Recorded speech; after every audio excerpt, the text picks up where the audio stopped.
بسم اللہ الرحمن الرحیم۔ السلام علیکم ورحمۃ اللہ وبرکاتہ۔ سبحان اللہ، ایسی خوبصورت خبر کہ آپ بھی بے ساختہ سبحان اللہ کہہ اٹھیں گے۔ 3,50,000 نمازیوں نے کل آیا صوفیہ مسجد اور اطراف میں سڑکوں پر نماز جمعہ ادا کی۔ طیب اردگان کی صف اول میں بیٹھ کر قرآن پاک کی تلاوت، خطیب شیخ نے ہاتھ میں سلطان محمد فاتح رحمت اللہ علیہ کی تلوار تھام کر خطبہ دیا۔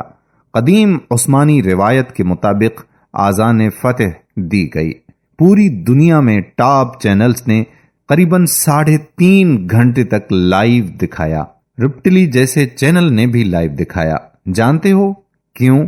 یہ وہی علاقہ ہے جہاں پہلے نیم برہنہ لوگ شراب پی کر خرمستیاں کیا کرتے تھے۔ مزید بات کرنے سے پہلے پیارا اسلام کو لائک کریں، چینل کو سبسکرائب کریں اور ہماری درود و سلام کی محفل کا حصہ بننے کے لیے کمنٹ میں اپنا نام تحریر کریں۔ جی تو دوستو، بات ہو رہی تھی نمازیوں کی۔ پہلا حکمران دیکھا جو صف اول میں بیٹھ کر قرآن پاک کی تلاوت کرتا ہے۔ آج بہت سے لوگ ماتم میں ڈوبے تھے۔ 2015 کے بعد ایسے ترکی پرو اسلام بنا ہے۔ اللہ اسلام کی نشاط ثانیہ میں ہم سب مسلمانوں کی مدد فرمائے، آمین۔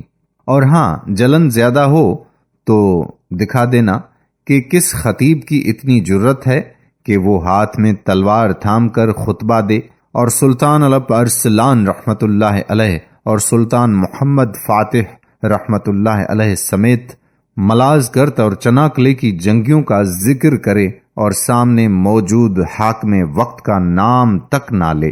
آیا صوفیہ مسجد میں نماز جمعہ کی ادائیگی کے لیے جمع ہیں۔ مسجد کے اطراف میں ہزاروں لوگ موجود ہیں۔ کوئی بھی اس تاریخی موقع سے محروم نہیں ہونا چاہتا تھا۔ 86 سال کے بعد اس تاریخی مسجد میں نماز ادا کی گئی۔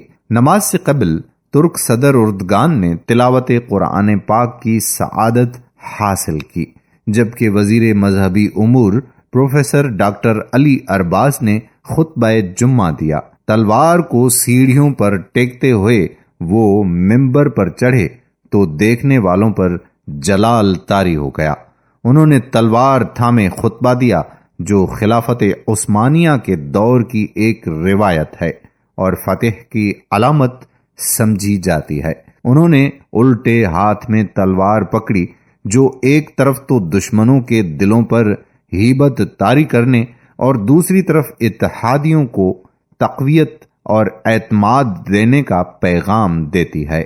اس موقع پر 18,000 پولیس اہلکاروں کو سیکیورٹی پر مامور کیا گیا، جبکہ 800 ڈاکٹرز اور 110 ایمبولینسز طبی سہولیات کی فراہمی کے لیے تعینات رہے۔ ترکی کے 3 امام اور 5 مؤذن کو خطبے اور آذان کی ادائیگی کا شرف حاصل ہوا۔ ترک صدر رجب طیب اردگان نے ٹویٹر پیغام کے ساتھ ایک ویڈیو جاری کی، جس میں انہوں نے اپنے پیغام میں لکھا کہ اے آیا صوفیہ، ہوائیں لہراتی رہیں گنبد پر آزادی سے، تم ازل سے ہو ہماری اور ہم ہیں تمہارے۔ استنبول کی ایک عدالت نے 10 جولائی کو اپنے فیصلے میں 1934 میں مسجد کو میوزیم میں بدلنے کے فیصلے کو کال عدم قرار دیا تھا، جس کے بعد ترک صدر رجب طیب اردگان نے عمارت کو ایک بار پھر مسجد میں تبدیل کرنے کے احکامات جاری کیے تھے۔